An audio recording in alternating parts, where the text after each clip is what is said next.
The Church of the Good Shepherd, CGS Philippines, is a vision-driven church committed to manifest and apply the G12 core values.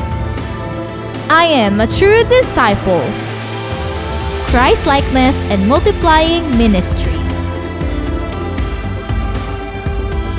Caught by the vision. Understand, live, and transmit the vision. Committed to sell life. Evangelism, leadership development, and multiplication. Passionate spiritually. Devotional life, prayer and fasting, and holiness. Submission to authority. Love, honor, and respect my leaders. Commitment to time. Manage and invest my time for the kingdom. Lifelong relationship. Accountability and responsibility. I love equipping and training. Training is my happy hour. I am a leader of 12 disciples. I am born to multiply. Accomplishing church goal setting. I support, help, and fulfill the goals. I want to see my church grow. Pray, work, and invest. The importance of young people. I will prepare the next generation.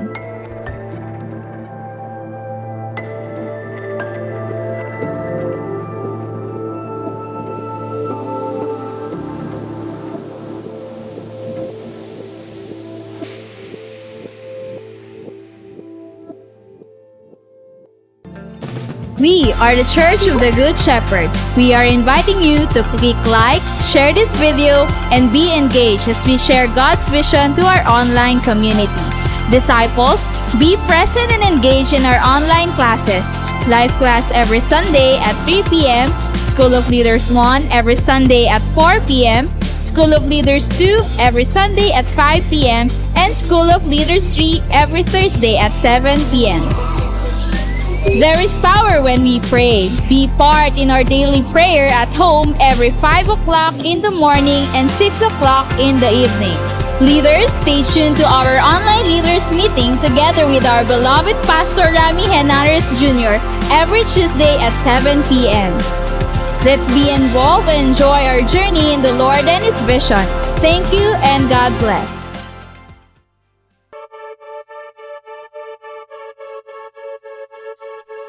The Church of the Good Shepherd aims to make the vision of God manifest in the lives of people. People come not just to hear the Word of God, but at the same time train them as a disciple of the Lord Jesus Christ. Every Sunday after the worship service in the morning, disciples come in the afternoon to be trained in the class. Discipleship training consists of life class, where people learn how to live a life according to the will of God. After life class, they will level up and be trained to become a disciple and leaders through a class that we called as School of Leaders 1, 2, and 3. Though the pandemic strikes, discipleship training never stops. Life class and even School of Leaders 1, 2, and 3 transition to virtual classes. The teachers, together with the students, engage in learning and applying the vision of the Lord Jesus Christ to win, to consolidate, to disciple, and to be a leader that also reaches other people. Truly, Christ Church and His disciples will continue to grow and mature despite of the pandemic that strikes the world, because we are the church and we have the vision.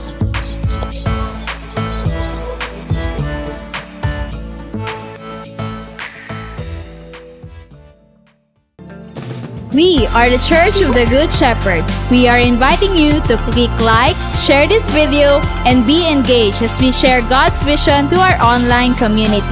Disciples, be present and engage in our online classes. Life class every Sunday at 3 p.m., School of Leaders 1 every Sunday at 4 p.m., School of Leaders 2 every Sunday at 5 p.m., and School of Leaders 3 every Thursday at 7 p.m. There is power when we pray. Be part in our daily prayer at home every 5 o'clock in the morning and 6 o'clock in the evening. Leaders, stay tuned to our online leaders meeting together with our beloved Pastor Rami Henares Jr. every Tuesday at 7 p.m. Let's be involved and enjoy our journey in the Lord and His vision. Thank you and God bless.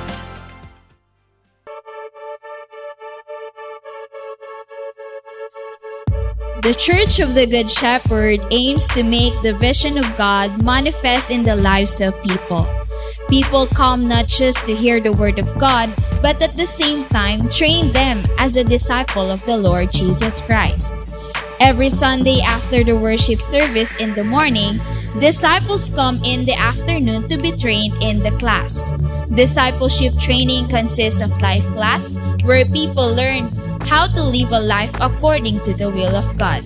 After life class, they will level up and be trained to become a disciple and leaders through a class that we called as School of Leaders 1, 2, and 3. Though the pandemic strikes, discipleship training never stops. Life class and even School of Leaders 1, 2, and 3 transition to virtual classes. The teachers, together with the students, engage in learning and applying the vision of the Lord Jesus Christ to win, to consolidate, to disciple, and to be a leader that also reaches other people. Truly, Christ Church and His disciples will continue to grow and mature despite of the pandemic that strikes the world, because we are the church and we have the vision.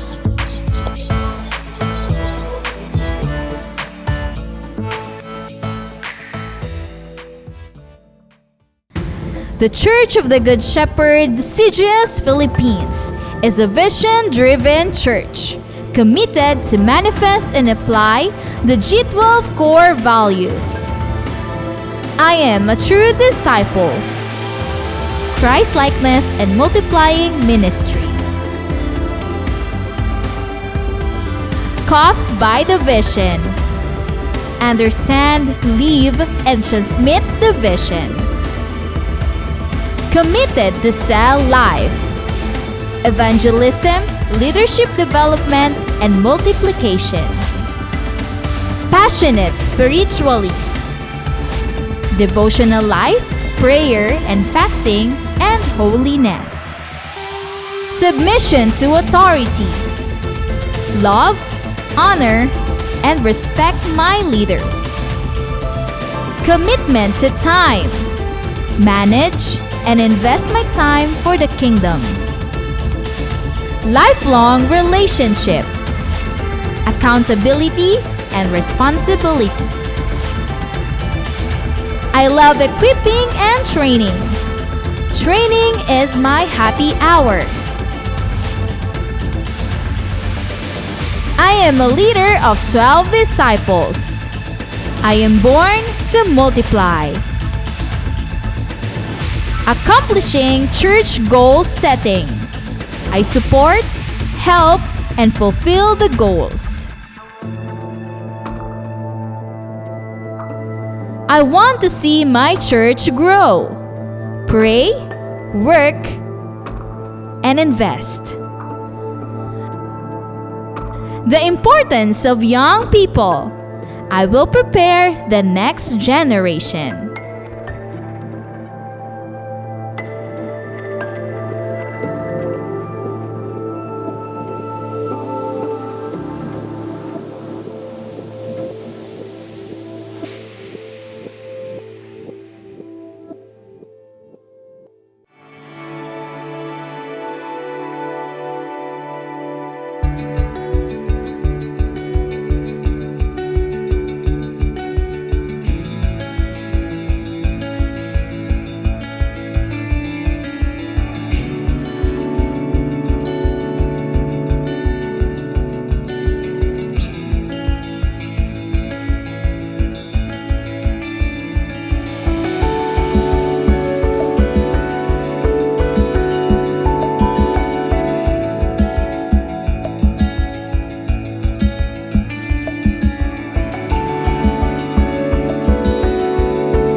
Magandang umaga muli sa ating lahat at welcome sa ating morning simbahay.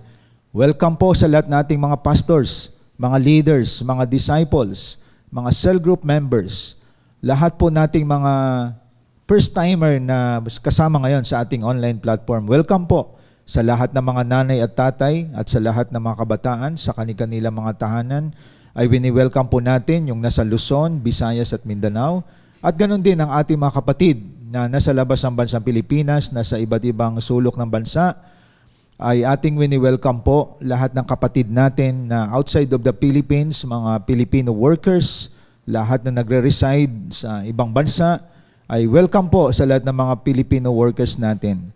Lalo na yung mga leaders natin, mga disciples natin, mga cell group members po natin, ay kasama po natin sa ngayon at ang ating mga mahal sa buhay. At ito'y pagpapala sa atin itong ating pagsamba. Even though sa iba't ibang sulok tayo ng mundo, pero tayo pinagsamang iisa ng ating Panginoon. Kaya sa umagang ito mga kapatid, simulan natin ang lahat sa ating panalangin. Dakilang Diyos na makapangyarihan sa lahat, salamat sa iyong presensya. Salamat o Diyos sa patuloy na paggabay mo sa buhay po namin. Kahit kami po ay nasa iba't ibang lugar, nasa iba't ibang bansa, pinag-isa mo kami because we serve in one Spirit, and that is the Spirit of God in us. Samahan mo po ang aming pagtitipon dito because online platform is a blessing to all of us dahil wala kang limitasyon, wala ka Panginoong boundary kung bakit ginamit mo ang online upang mapabilis ang mabuting balitang ihatid sa mga anak mo na sa iba't ibang lugar nakatira. We pray, O God, let your Spirit work, let your Spirit move in the midst of God, in the midst of us, O God, as we worship you in spirit and truth. Sa inang pinagkatiwala ang oras na ito, in the name of Jesus, Amen and Amen. Sabay-sabay po nating papurihan ng Panginoon. Pangunahan tayo ng CJS Philippines Worship Team.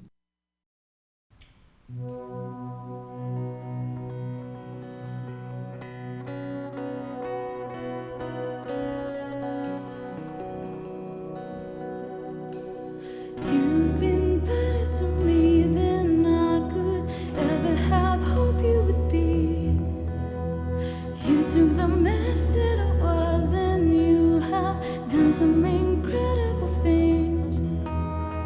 You've been better to me than I could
forget it. You didn't have to call my name, but you did, and I won't forget it. And I'm praising you because you didn't leave me like I was.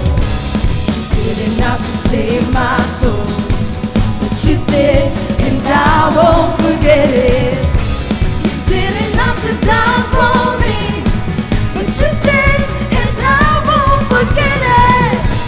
You didn't have to set me free, but you did, and I won't forget it. And I'm praising you because you didn't leave me like I was.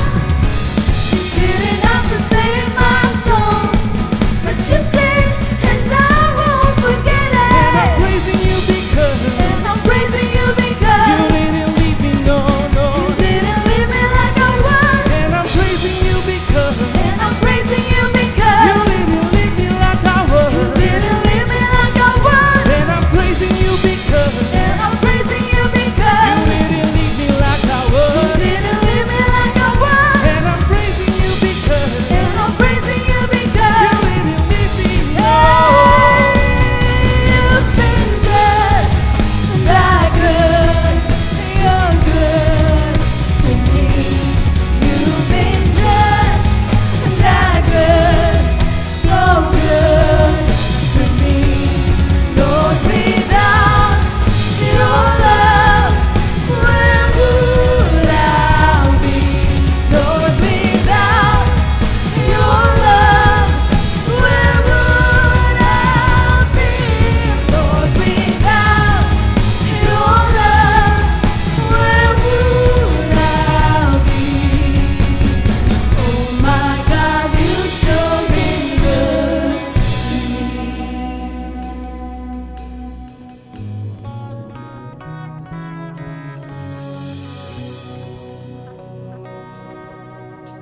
You always knew there wasn't better me, but you loved me like I was.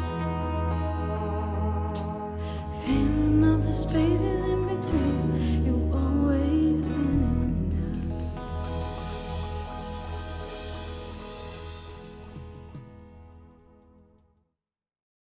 Salamat sa mga awitin na ating narinig.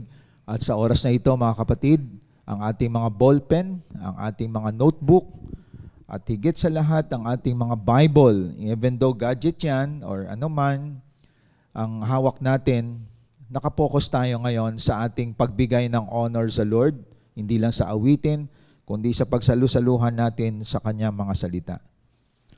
Ngayong umaga, ang mga tanong na ito ay masasagot natin. Kasi karamihan may mga nagtatanong, bakit kailangan maglingkod sa Diyos?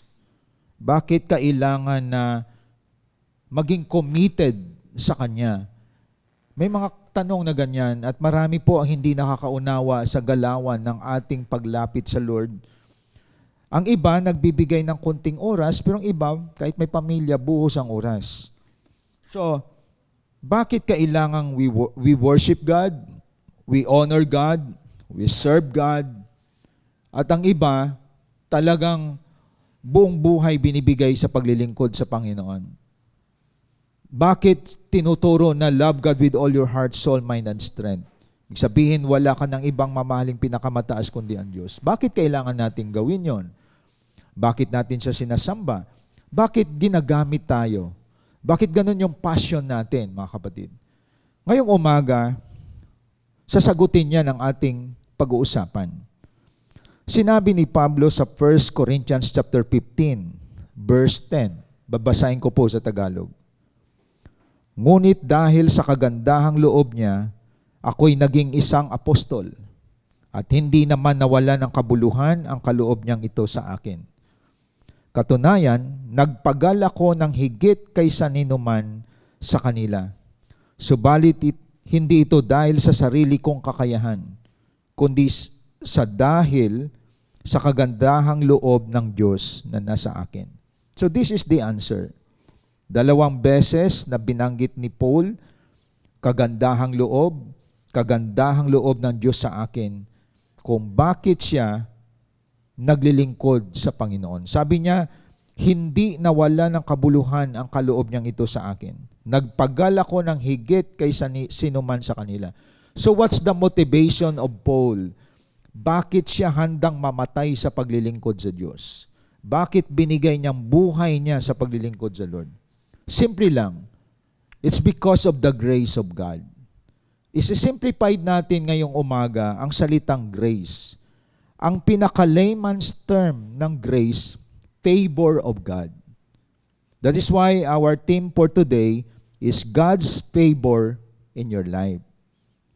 So ang isang simpleng termino ng grace, pabor ng Diyos. Pag sinabi nating pabor, ito yung binigay sa iyo na kahit 1% wala kang ambag. Binigay sa iyo dahil kailangan mo.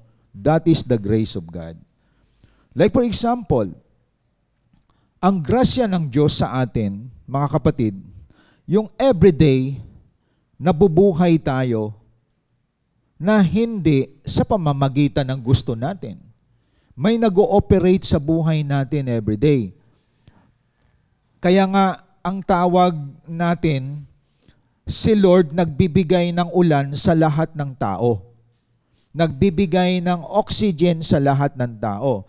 Binibigyan niya ng init, kaya may araw ang tao.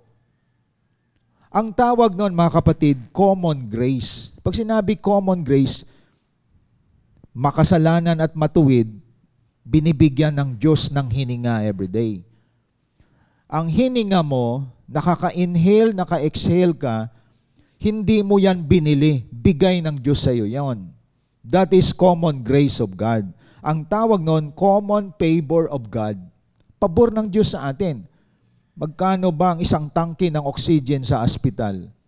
May bayad yun kapag ang isang tao ay kulang na sa kanyang paghinga, mahina ng tibok ng puso. May oxygen yon. So, ibig sabihin, ito yung hindi nakita ng mga bulag sa katotohanan. Kasi matagal na panahon, binulag tayo ng kalaban. Ibig sabihin, maraming hindi grateful, maraming taong hindi marunong magpasalamat, hindi ina-acknowledge ang Lord. That is why ngayong umaga, maunawaan ninyo bakit naglilingkod ang mga taong ito. Bakit binibigay nila ang oras at panahon sa ibang tao? Bakit naglalaan tayo ng simbahay dito? It is not what we call the tradition o ceremonial. Tandaan natin, it's because of God's favor in our life. So kung ikaw ay nabuksan sa katotohanan, kulang pa tong paglilingkod na ginagawa natin. Kulang pa tong oras na binibigay natin sa Panginoon. Because your eyes, what? Was opened. Marami ngayon bulag at para sa kanila, hindi mahalaga ang maglaan ng oras sa Lord, hindi mahalaga ang magbasa ng Bible, mag-pray, sapagkat they are blinded by the evil ones.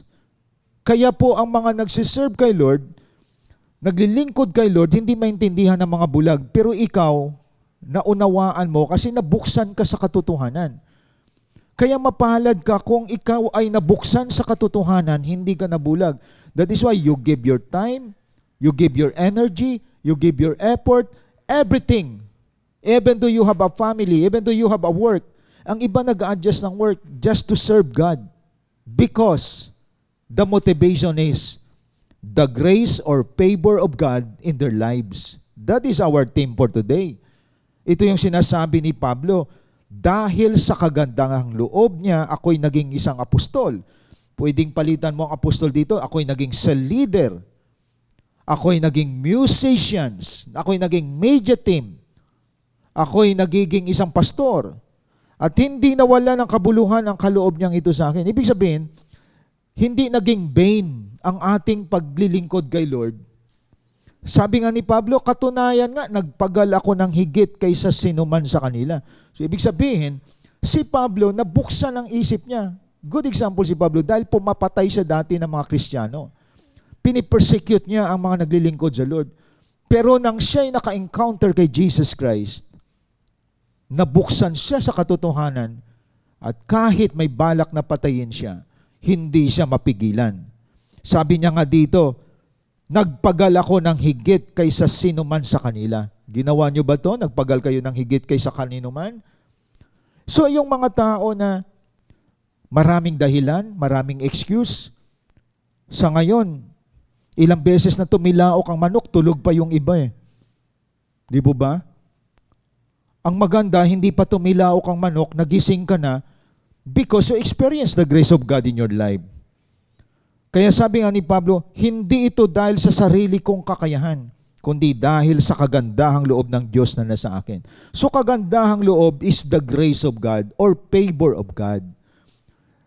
Ito'y nakikita lang ng mga taong nabuksan. Pero hindi ito nakikita ng mga taong nabulag na hindi ba nabuksan. Kaya makikita mo kapatid, bakit ganun kakasabik sa online?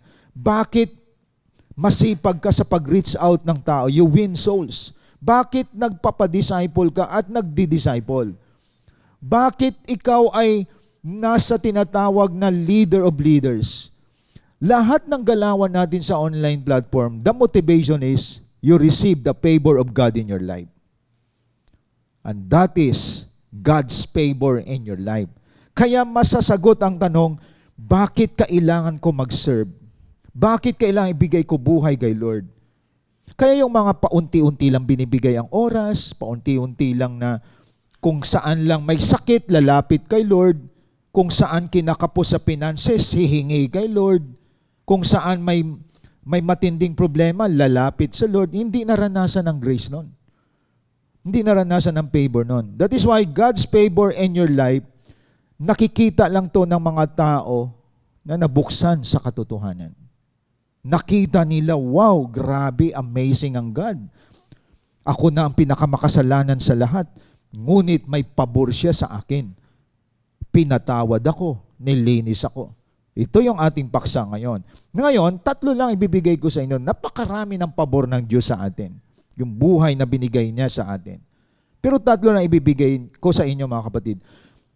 Ang ibibigay ko sa inyo, hindi ito binigay ng tao. Hindi ito trinabaho mo. Kundi trinabaho ito ng Diyos. Number 1, God's favor in your life is that, number 1, eternity. Pag sinabi nating eternity, never-ending life. Itong katawan natin, may expiration to. Tumatanda ito. Because we live in a temporal world. Nasa pansamantalang mundo po tayo.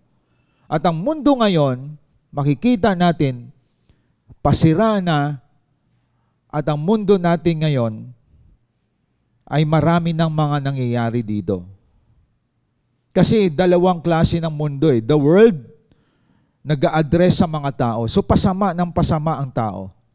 Ang world, itong inaapakan natin, makikita natin, hindi na siya masasabing impressive place. Kikita natin, may mga prediksyon na sunod-sunod ang lindol, sunod-sunod ang calamity, matindi na pollution sa mundong ito. Because this world is not our place. Temporary lamang tayo dito dahil ang ating physical body, temporary rin ito. But we really praise God, may Diyos tayo nakilala. Ang opposite ng temporal is eternal. At ang gumawa ng eternal ay ang Diyos. That is eternity. That is why, it's God's favor in us na kapag nawala tayo sa mundong ito, meron pa tayong eternal life. Merong never-ending life. At ang titira doon is not our physical body, but our soul. Big sabihin, walang kamatayan ang kaluluwa. At ang eternity na to, Diyos ang may gawa niyan. Dahil nakikita ng Diyos, hindi ito ang dapat maging tirahan ng tao. Because of sin, lalong nasisira ang mundong ito. Kaya ang Diyos, siya ang may likha ng eternity. And that is our eternal place. So, ito yung pabor ng Diyos sa atin. Hindi ka gumawa ng eternity. Ito yung life forever.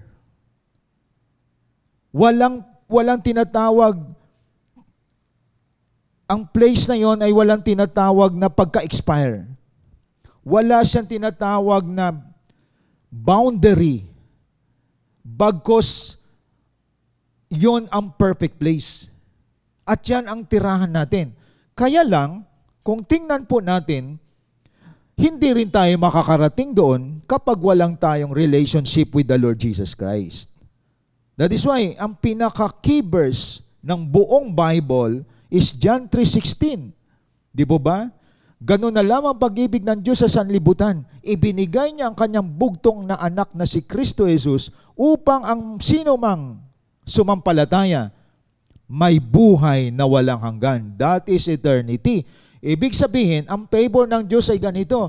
Bago ka makarating sa eternal life, you receive the eternity, dumaan ka muna kay Jesus Christ.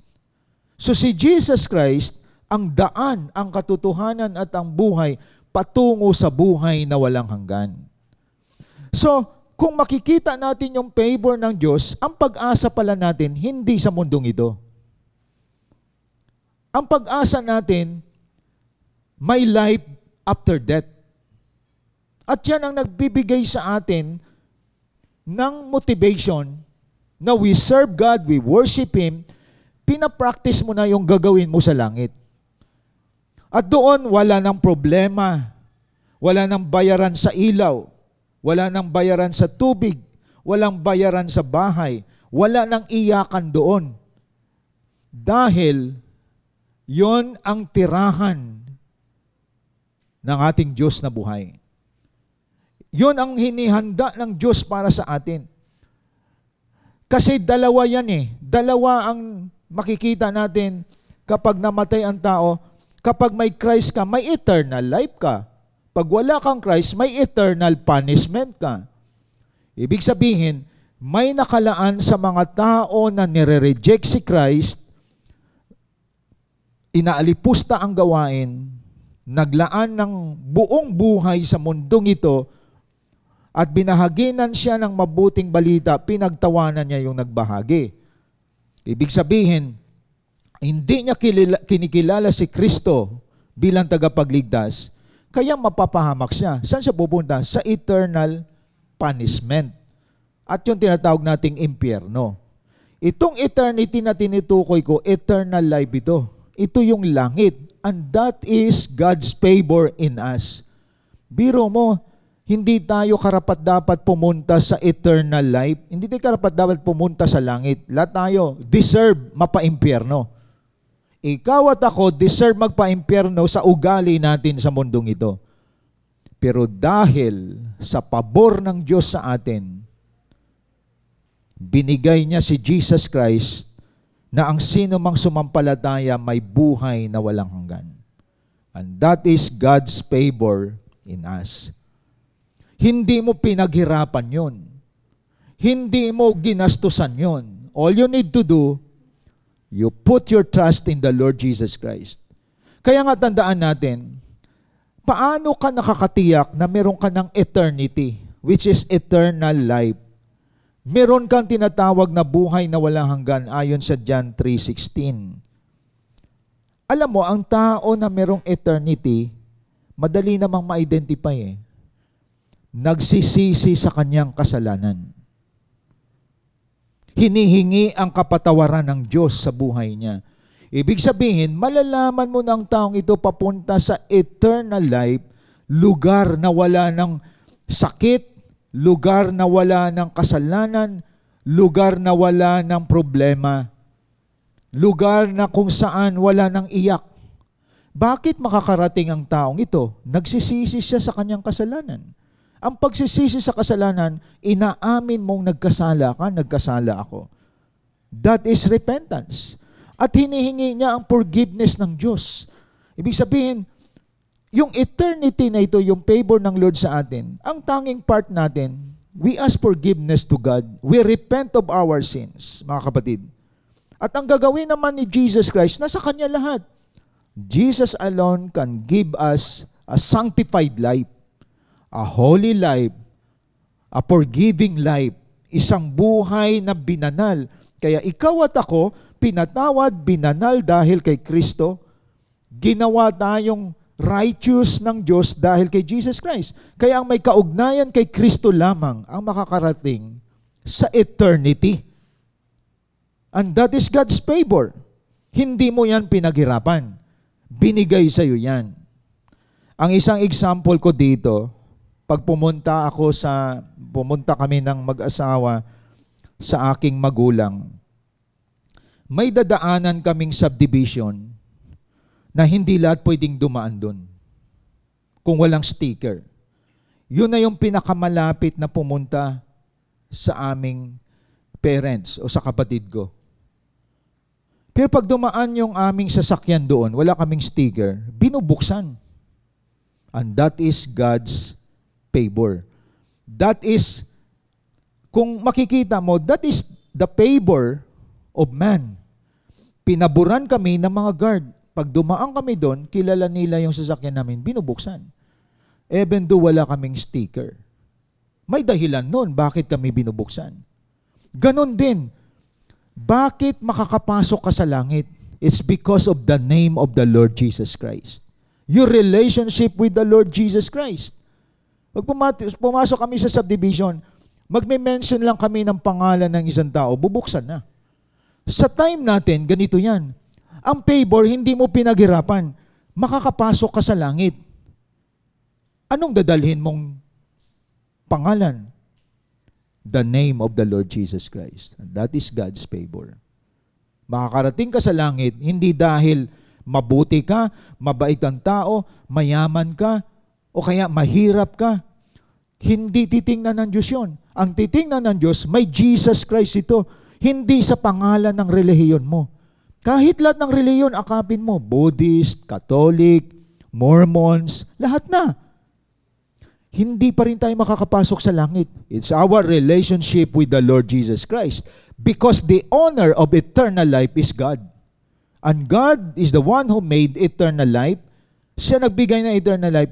And only Jesus' name, relationship with Him, ang siyang magbubukas sa langit para makakapasok po tayo. Hindi yan nakikita ng mga bulag. Nakikita yan ng mga nabuksan sa katotohanan. Ang mga bulag na tao ngayon, makakain lang sila everyday, masaya na sila. Ang mga bulag na tao ngayon, may sweldo lang sila araw-araw, mabigay nila ang gusto ng laman nila, masaya na sila. Yun ang bulag. Pangaralan mo yan, pagtatawanan ka. Pero yung mga nabuksan sa katotohanan, napaka-valuable ng oras na to. Napakahalaga sa kanilang spiritual. Matatalino mga taong yan. Bakit?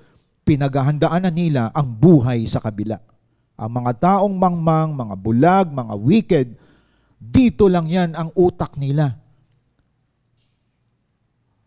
Ang utak nila may pinag-aralan, basta mahalaga maraming salapi. Ang utak nila may bahay, may lupa, everything. Kapos, hanggang dyan lang yun. Pero wala silang relasyon kay Jesus Christ. Kaya kawawa ang pamilya na ang tatay hindi nabuksan sa katotohanan. Pag ang pamilya walang Jesus Christ, very clear sa Bible, mapapahamak. Makakamit ang galit ng Diyos. Kaya Jesus alone is the way, the truth, and the life. Mga kapatid, importante ito sa ating pamilya. Maaring pamilya mo sagana sa lahat. Papunta namang impyerno kapag walang Kristo Jesus. Walang relihiyon na makapaghatid sa langit, kundi ang pangalan lang ni Kristo. Kahit everyday, pasukan mo lahat ng relihiyon, impyerno pa rin tayo if we have no relationship with the Lord Jesus Christ. It's very, very clear. 1 John 5:13 to 14. Anong sabi po dyan? 1 John chapter 5, 13 to 14. Very clear po ito. Isinusulat ko ito sa inyo upang malaman ninyo na kayong sumasampalataya sa anak ng Diyos ay may buhay na walang hanggan. That is eternity. Hindi tayo nag-atubiling lumapit sa Kanya dahil alam nating ibibigay niya ang anumang hingin natin kung ito'y naayon sa Kanyang kalooban. Kaya ito, nakikita lamang ito nang nabuksan ang spiritual eyes. That is why, bakit devoted kayo sa cell group? Devoted kayo sa simbahay? Devoted kayo sa Word of God? Devoted kayo sa discipleship, sa leadership? Hindi yan maunawaan ng mga bulag kasi nabuksan ka kaya mo ginagawa ito. Nakuha niyo mga kapatid? Ang mga bulag, ang buhay nila dito lang sa mundong ito. But because God gives you wisdom and knowledge about Him, you prepare yourself for the coming eternity. Na mamatay tayo lahat sa mundong ito, tiyak ka at ang iyong pamilya kasama ang Diyos.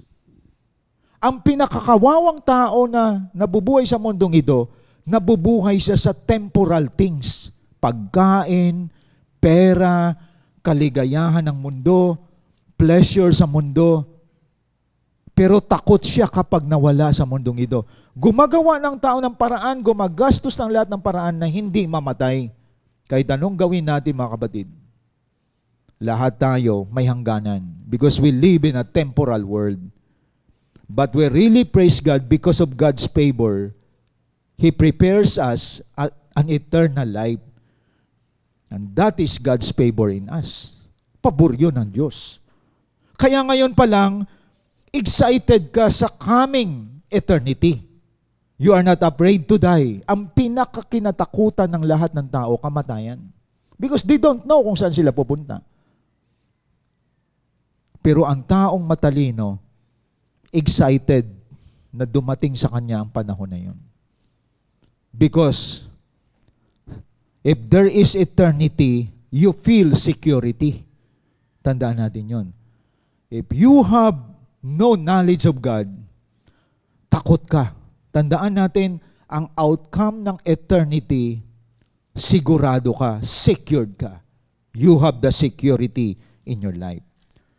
Number one, that is eternity. Number two, tandaan natin, God's favor in your life, na-receive mo yung eternity, pangalawa is serenity. Serenity.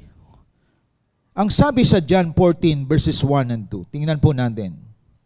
This is God's favor. John 14 verse 1. Huwag kayong mabalisa, sumampalataya kayo sa Diyos, sumampalataya din kayo sa akin. Sa bahay ng aking ama ay maraming silid. Kung hindi ito totoo, sasabihin ko ba sa inyong pupunta ako roon upang ipaghanda ko kayo ng inyong matirhan? So ang bungad ni Jesus Christ, huwag kayong mabalisa. The antidote to a troubled heart is serenity. Ang ibig sabihin ng serenity, kapayapaan. Kaya ang taong nababalisa, walang kapayapaan. Hindi niya alam ang kanyang future. Then sinabi ni Jesus Christ sa 27, siya lang may bigay nito, hindi ito may bigay ng mundo. Ano sabi? Kapayapaan ang iniwan ko sa inyo. Ang aking kapayapaan ang ibinibigay ko sa inyo. Hindi ito katulad ng kapayapaang binibigay ng mundo. Huwag na kayong mabalisa. Huwag na kayong matakot. Grabe. Binanggit pa ni Jesus Christ, ang kapayapaan ko hindi katulad ng kapayapaan ng mundo. Ang pabor ng Diyos sa atin, serenity, kapayapaan. Alam niyo ba pag sinabing serenity, kahit magulo ang paligid mo, payapa kang nakakatulog. Larawan ng isang ibon na kahit dumampas ang malakas na hangin, malakas na signal number 3, umaawit pa rin yung ibon. Yun ang picture ng kapayapaan. Ang kapayapaan, mga kapatid, kahit katakot-takot na problema meron ka, you are not absent. Hindi absent ang mga trouble sa buhay mo. But still, you have peace of mind. Why? You understand the sovereignty of God, na God is in control. Hindi ang Lord na nilikha ka, iniwan ka lang niya. Kaya sabi ng Lord, I will never leave you nor forsake you. Hindi tayo katulad ng mga nilikha na gadget o relo na iniwanan na lang na lumikha yan. Ang Lord, di ba? Pag nilikha niya ang tao, ikikare niya everyday. Kaya sabi nga niya, huwag kayong mabalisa sa inyong kakainin o daramtin. Ibon nga, hindi ko pinabayaan, kayo pa kaya. So kapag nakita mo yung sovereign power of God, there is a gift of serenity in us. And only God can give that peace in us. Marami ngayong tao, lagalag. Maraming tao takot. Worried heart, troubled heart. Mga kapatid, full of anxiety every day. Walang kasiguruhan ng tao. Kaya marami ngayon, hindi makakatulog. Maraming natatakot. Maraming nangangamba. Stop playing God. Kapag magkaroon ka ng trust sa Lord, ilagak mo lahat sa Kanya, pamilya mo, buhay mo, and let God be God in your life, then serenity will happen in your life. Kaya tayo natatakot, nangangamba tayo naging Diyos sa buhay natin. Kapag ikaw ang naging Diyos sa buhay mo, you cannot control everything, nininervyos ka na. Ang taong nangungontrol, ang taong siya nagpapatakbo ng buhay niya, wala siyang trust sa Lord. Hindi siya nagre-rely sa kapangyarihan ng Panginoon. Tandaan natin, di ba sa Celebrity Recovery, accept the things you cannot change. Tanggapin ang mga bagay na hindi mo kayang baguhin, then you have the serenity of life. Kung hindi nga talaga kayong dalawa, tanggapin mo na. Huwag mo na agawin para may kapayapaan ka. Di ba? Accept the things you cannot change. Mga kapatid, kung hindi para sa iyo ang business na yan, trabaho na yan, huwag mo nang ipilit ang sarili mo. Kung hindi nga kayong dalawa, huwag mo na pagsiksikan ang katawan mo dyan, sarili mo. Ibig sabihin, let God be God in your life. Tandaan natin to, coming troubles in the area of relationship, in the area of finances, may mga darating na hindi mo kayang tanggapin. But you have the serenity if you are willing to accept the things you cannot change. Then, serenity will happen. This is God's favor in us. Naranasan nyo na ba mga kapatid, nang magulo, nang may naramdaman ka, sakit ng ulo mo, nabibili mo sa drugstore, ang gamot sa sakit sa ulo. Pag nilagnat ka, may gamot sa lagnat. Sino sa inyong pumunta sa drugstore na sinabi, pabili nga ng kapayapaan, magkano, bibilhin ko? Walang drugstore na nagbibenta ng kapayapaan. Punta ka sa barkada mo, akala mo ang alak nagbibigay ng kapayapaan sa gitna ng problema. Pag uwi mo, hilo ka pa din. Pumunta ka sa iba't ibang relationship. Nakipagrelasyon ka sa babae, nakipagrelasyon ka sa lalaki, pero pag uwi mo, may emptiness pa rin ang life mo. Magulo pa rin ang isip mo. Kasi, si Kristo lang nagbibigay ng kapayapaan. Kapag walang-wala ka financially, hahanap ka ng iba't ibang klase ng mga tao para mapunan ang needs mo. Gagawa ka lahat ng paraan. At naisip mo, ang sagot sa mundong ito, if you have more resources in life, nagkaroon ka, natatakot ka pa din, naguguluhan ka pa rin, hindi ka pa rin kontento kahit meron ka ng lahat. Tandaan natin, lahat ng pinapangarap ng tao, nagkaroon siya. Pangarap ko makarating sa iba't ibang mundo, nagawa niya. Pangarap ko makapag-asawa ng ganito, nagawa niya. Pangarap ko makabili ng ganito, nagawa niya. Pero natapos sa kaguluhan ng isip niya at takot, pangamba pa rin. Kasi malinaw sa John 14:27, ang sabi dito, kapayapaan ang iniiwan ko sa inyo. Si Jesus nagsasalita nito. Ang aking kapayapaan ang binibigay ko sa inyo. Hindi ito katulad ng kapayapaang binibigay ng mundo. Akala kasi natin, kapag nakuha natin isang bagay, payapa na tayo. Meron na naman tayong hahangarin. Payapa ka. Kapayapaan ng mundo, pansamantala. Pero ang kapayapaan ng Diyos, pangwalang hanggan yun. That is serenity of life. Pag si Kristo nakatira sa buhay natin, marami ka mang hinahanap ng material things, hindi mo nakuha, mapayapa ka pa din. Wala kang, yung palagi kong sinasabi, nakita mo siya, meron ikaw wala pa, payapa ka pa din, masaya ka pa din. Ibig sabihin, si Christ lang nagbibigay ng kapayapaan. Ang kapayapaan, nakakatulog ka ng mahimbing. Ang kapayapaan, wala kang takot sa puso. Wala kang pangamba.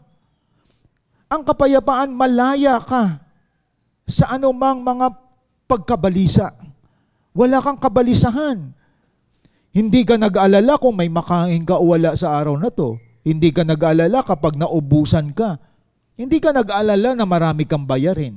Kasi ang kapayapaan nangyayari kapag may pagtitiwala ka sa Diyos. May pagsuko ang buhay mo sa Diyos.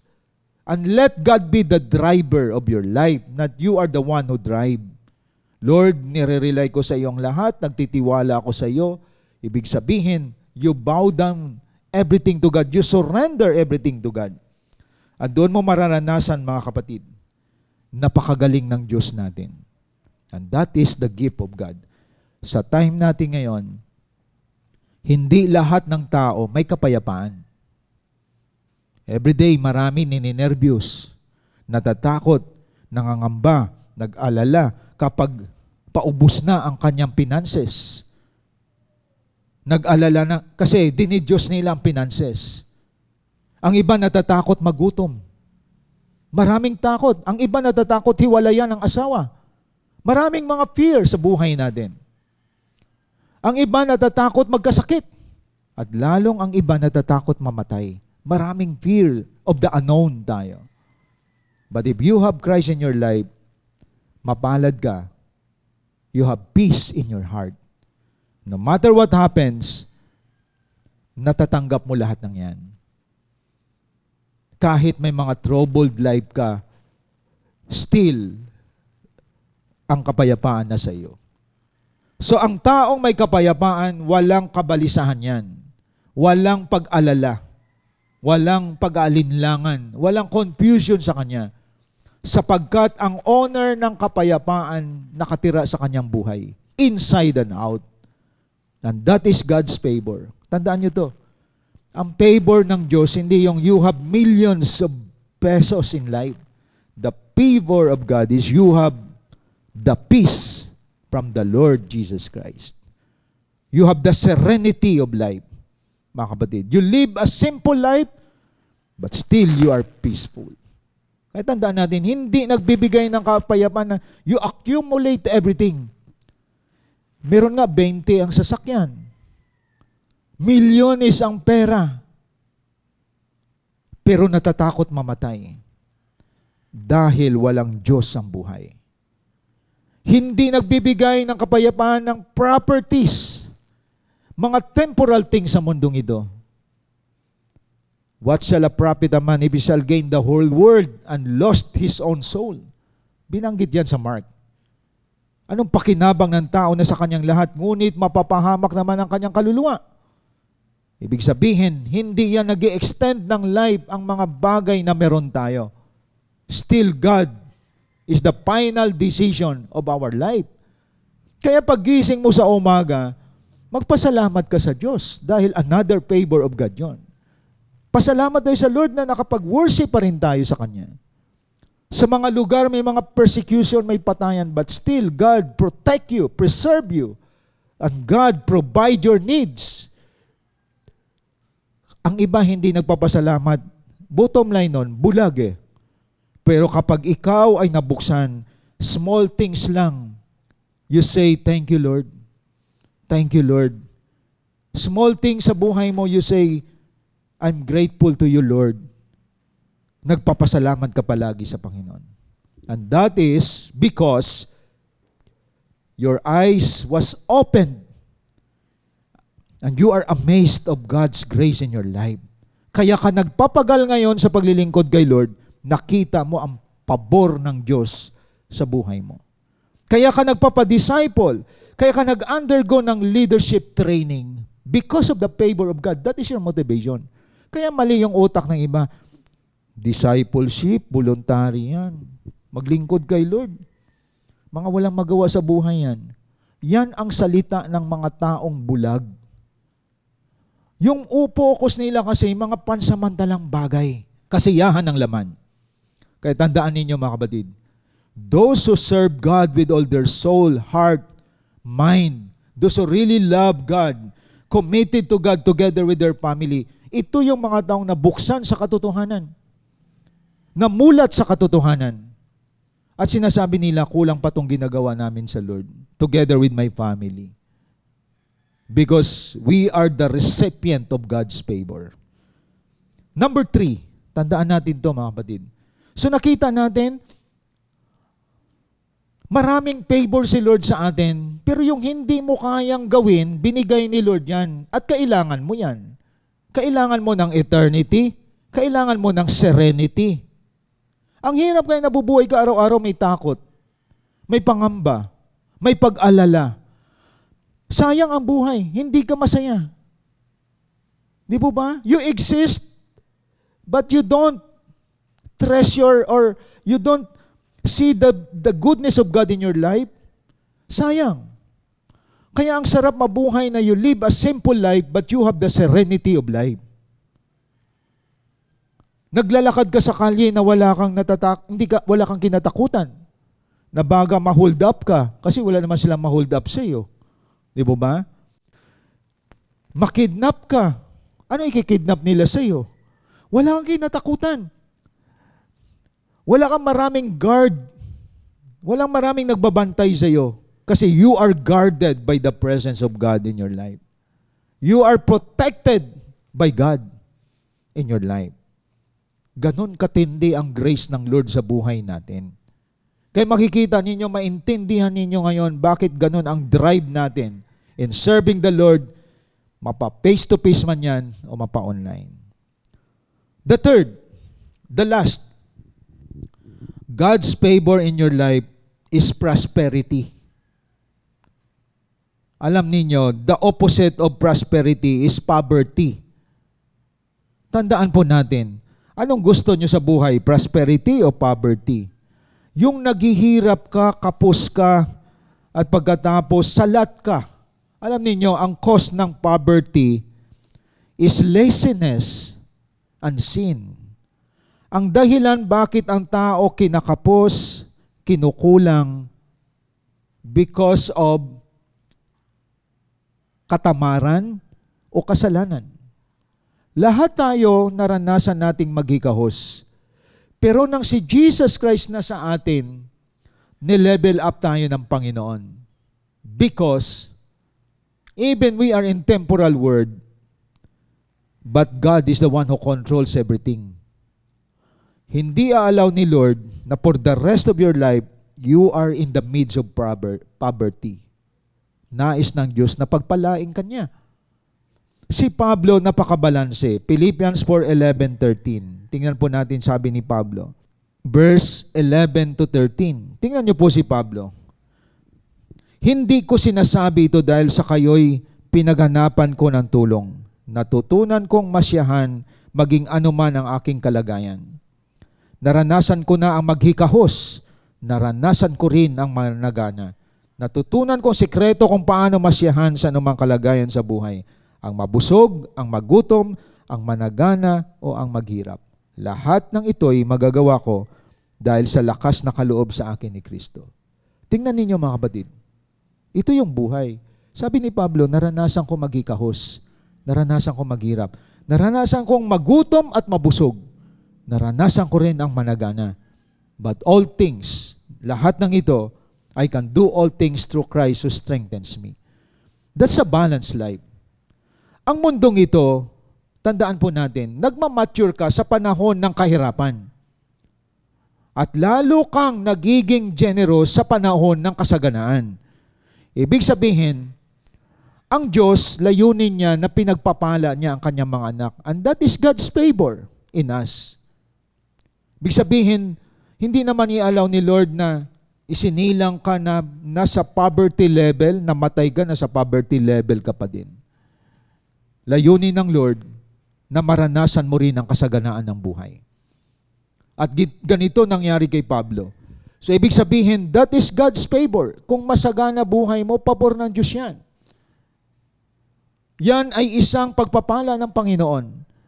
Tingnan ninyo ang 2 Corinthians chapter 8 verse 9. Anong sabi sa 2 Corinthians? Chapter 8 verse 9. Anong sabi po dito? Hindi kaila sa inyo ang kagandahang loob ng Diyos, ng Panginoong Jesucristo. That is God's favor. Kahit na mayaman, naging mahirap siya upang mapayaman kayo sa pamamagitan ng kanyang pagiging mahirap. Ibig sabihin, si Jesus Christ, mayaman. Naging mahirap siya upang mapayaman kayo sa pamamagitan ng kanyang pagiging mahirap. So that is the greatest exchange. Naging mahirap si Kristo upang maging mayaman ka. At yan ay holistic, hindi yan material lang na bagay, kundi spiritual things. Mayaman ka sa mga salita ng Diyos, mayaman ka sa pangunawa sa salita ng Diyos, mayaman ka sa karunungan.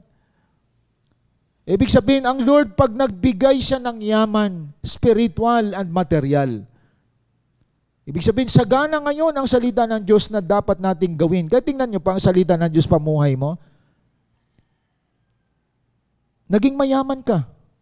Madami kang kaibigan. Madaming mga tao na bless sa iyo. Kayamanan yon, mga kapatid. Ang kayamanan is this: may kapayapaan ka sa buhay. That is kayamanan. May eternal life ka. At tandaan po natin, walang worry sa isang anak ng Diyos. At nakita natin, si Jesus naging mahirap upang maging mayaman ka. At ang kayamanan na galing sa Diyos ay walang dagdag na kabalisahan yan. At tandaan po natin, ito ang patunay ng salmista sa Psalms 37:25. Tandaan po natin to. Ibig sabihin, si Lord nagpo-promote. Kung may poverty ka, may prosperity ka din. Awit 37:25. Anong sabi sa Awit 37:25? Awit 37, verse 25. Mula pagkabata't ngayong tumanda na, sa tanang buhay ko'y walang nabalita na sa taong tapat ang Diyos nagpabaya o ang anak niya'y maging hampas lupa. Sabi ng salmista, nung siya'y matanda, nang siya'y bata at tumanda na, wala siya nakikita na mga tapat sa Diyos, naging hampas lupa. Ibig sabihin, hindi ang Diyos nagpapabaya sa mga faithful, mga tapat na nagsiserve sa Kanya. Specific yan ha, mga tapat.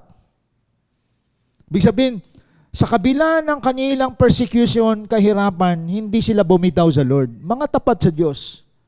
At ni-reward sila ng Panginoon na hindi sila makaranas muli ng kahirapan. Nakita niyo po mga kapatid? Paano ka pasaganahin ng Diyos, tamad ka? Paano ka pasaganahin ng Diyos, hindi mo minahal ang mag-serve sa Kanya? Hindi katapatan yon. Ayaw mo ng discipleship, ayaw mo ng winning soul, ayaw mo ng training process, ayaw mo ng reading of the Bible. Gusto mo uminom ng alak, magsugal, mambabae, manlalaki, lahat na lang nagawa ng mundo. Tapos kapag ikaw ay walang-wala, gusto mo i-bless ka ni Lord. Imposible yon. Very clear. Sabi ng salmista, nung maliit pa siya, mula pagkabata tumanda siya, wala siya nakikita naghihikahos na mga taong tapat na naging hampas lupa. So clear, specific, yung mga tapat lang. Tapat na naglilingkod kay Lord, tapat nagpipray, tapat na nagbibigay sa gawain ng Panginoon, tapat na nagwi-win soul, nagdi-disciple, tapat na sumusunod sa leader, sa pastor, sa Diyos. Hindi ka gagawin ng Diyos na hampas lupa. Hindi ka makipag-agawan sa mga ayuda. Dahil God is the one who supply all your need according to His riches and glory. Si Lord ang nagbibigay ng yaman, hindi ang gobyerno. Hindi ka namamalimos dahil anak ka ng Diyos. Kapag tapat ka lang na mahalin ang paglilingkod sa Kanya, magpa-disciple ka, mag-undergo ka ng mentoring, magpailalim ka, magpasakop ka sa mga taong nag-alaga sa iyo, you are faithful in doing that, then naglilingkod ka, ginagamit ka ng Lord, hindi ka gugutomin ng Panginoon. Walang hampas lupa na mga anak ng Diyos. Walang mga anak ng Diyos na nagmamakaawa sa kapwa. Because God is the supplier of all His needs. Very clear po yun ang sinabi ni Pablo. Si Pablo, naranasan niya magutom, mabusog, hindi siya affected. Ibig sabihin, ang prosperity, hindi ka nalulunod sa kasaganaan. Hindi ka nagbabago ng paglilingkod kay Lord. Ang iba lumaki lang kinikita, nalunod na, natakaw na sa finances, natakaw na ng kasaganaan, tumalikod kay Lord. Pero ikaw, pinapasagana ka ng Diyos, ginagamit mo yon sa paglilingkod sa Kanya. Hindi ka nagbabago ng track mo sa kay Lord. Lalo pang naging mahusay ang paglilingkod mo kay Lord. Hindi ka naubusan ng pangangailangan, ginagamit mo sa gawain ni Lord. Ang iba kasi pag nagkaroon, para lang sa sarili. Hindi para sa gawain ni Lord. Kaya time will come, mauubos yan. Ang hindi naubusan, kapag pinagpapala ka ng Diyos, iniisip mo palagi para sa gawain ng Panginoon to. Hindi lang ito sa sarili ko. Hindi lang ito sa pamilya ko. Very clear po yan sa John chapter 10, verse 10. Anong sabi sa John chapter 10? Verse 10, mga kapatid, tingnan po natin, memorize natin lahat yan. Di po ba? John 10, verse 10. Dumarating ang magnanakaw para lamang magnakaw, pumatay at manira. Naparito ako upang ang mga tupa magkaroon ng buhay, ng isang buhay na masagana at ganap. Bilang tupa ng Diyos, kayong nakikinig dito, isa sa pabor ng Diyos, sumagana buhay mo. Ninakawan ka ng isang magnanakaw, si Satanas. Ninakawan ka ng lahat ng meron ka dati. Sinisira ka ng kaaway, ngunit nang lumapit ka kay Jesus Christ, magkakaroon ka na ng buhay at isang buhay na masagana at ganap. Alam ninyo, ang pagpapala na galing sa Diyos, nagbibigay sa iyo ng ugaling generous heart. Pero ang pagpapala na iniisip mo galing sa Diyos, naging kuripot ka lalo, nag-hoard ka. Wala kang tinutulungan. Hindi ka nakikibahagi sa gawain ng Diyos. Hindi galing sa Diyos yun. Ibig sabihin, kahit marami kang mga bagay na meron ka, zero paggawain sa Lord, zero ka. Wala kang kinocontribute. Hindi ka nag-aambag para sa mga gawain. That is not from God. Ang galing sa Diyos, kapag pinagpapala ka, katiwala ka. Gagamitin ko to para sa paglawak ng gawain ng Diyos. One soul is very expensive. Ginagamit ka ng Lord na sumasagana ka para lumawak ang gawain niya. Pero kung meron ka, kapatid, tandaan niyo to, ang prosperity na akala mo galing sa Lord, ay hindi prosperity yan kung para lang sa sarili mo. Hindi papayag si Lord na maging makasarili mga anak niya. Ang prosperity na mula sa Lord, you are generous person. Lumalawak ang horizon ng iyong kasaganaan. Mga less fortunate people, tinutulungan mo yan. Walang nakakaalam.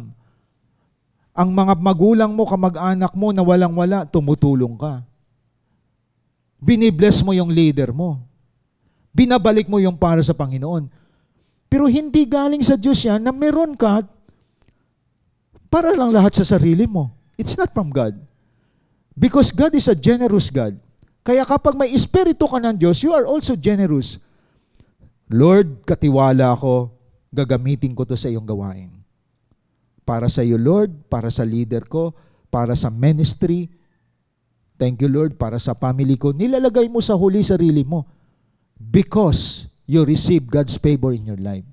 Ang taong selfish, biro mo 1 taon, zero ka, wala kang binahagi sa pamilya ng Diyos, hindi blessing yan na galing sa Lord.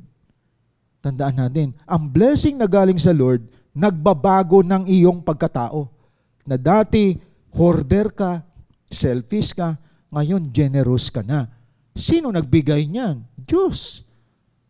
Walang anak ng Diyos na selfish because God is not selfish. Ita-transfer ni Lord sa iyo ang generosity of heart. May tandaan natin mga kapatid, ganon ang Diyos natin. Kaya tingnan mo sarili mo, am I a generous person? Sa panahon ng prosperity ngayon naranasan ko, giver ba ako? Binigyan ako ni Lord ng oras, bibigay kong oras na to sa cell group.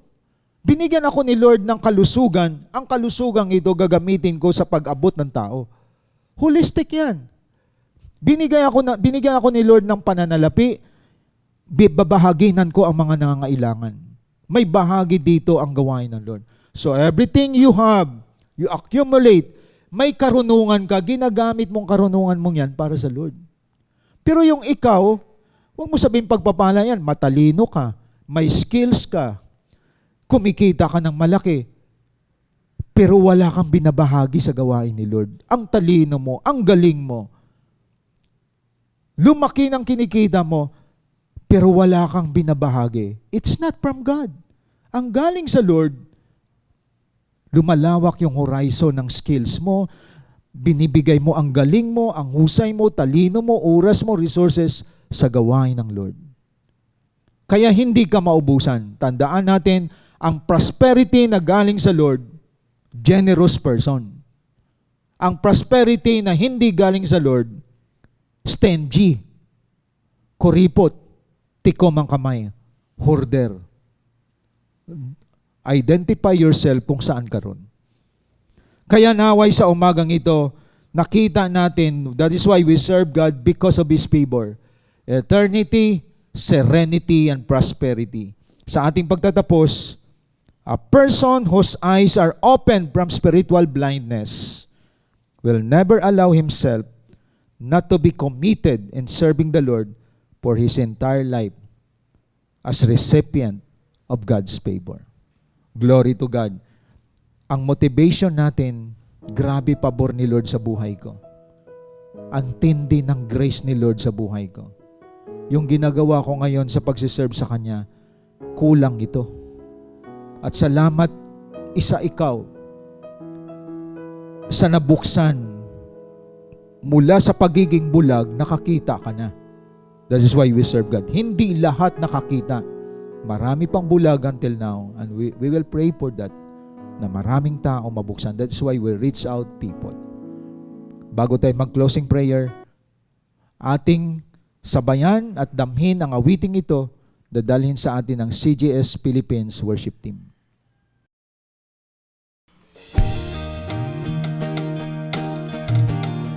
Thank you, Jesus. Yours is the highest glory, the highest praise.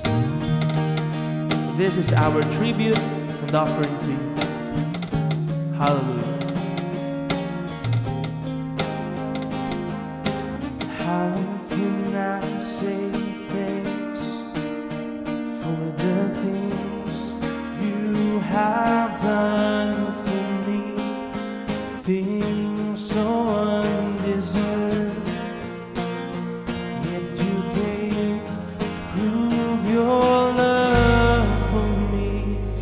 And the voices of a million angels do not express my gratitude. All that I am and never hope to be, I owe it all to you. All together. To God be the glory. To God be the glory. To God be the glory for the things He has done. He has done.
Let us pray.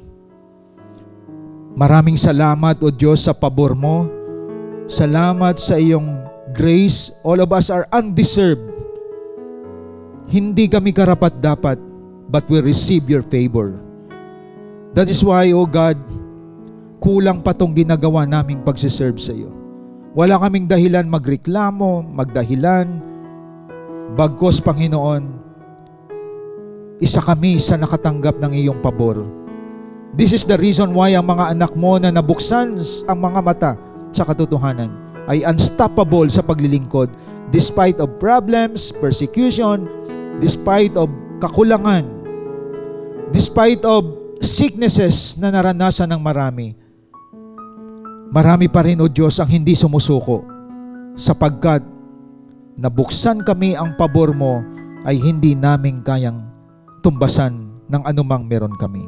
I pray, Lord God, na simula sa araw na ito, this is our motivation in serving you. Bless all your people today. Pagpalain mo lahat ng mga kasama namin sa online platform. Itong aking panalangin sa dakilang pangalan ng Diyos Ama, Diyos Anak na si Kristo Jesus at Diyos Espiritu Santo. Amen and amen. Thank you and God bless po sa ating lahat. Hope you've been blessed by the message of God today as we continue to extend our calling in loving God and loving people even in online, and keep you more updated to our journey in God's vision. Connect to us wherever you are. Like our Facebook page, follow us on our Instagram account, and subscribe to our YouTube channel. Be a blessing and always be updated. Are you blessed? Now it's time for you to become a blessing online by sending stars to support our local church and take part in our lot project. And be a cheerful giver through sending your tithes and offering to our GCash account.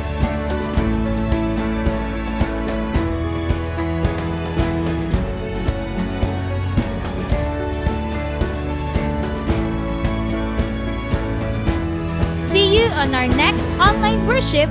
Thank you and God bless.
Let's go.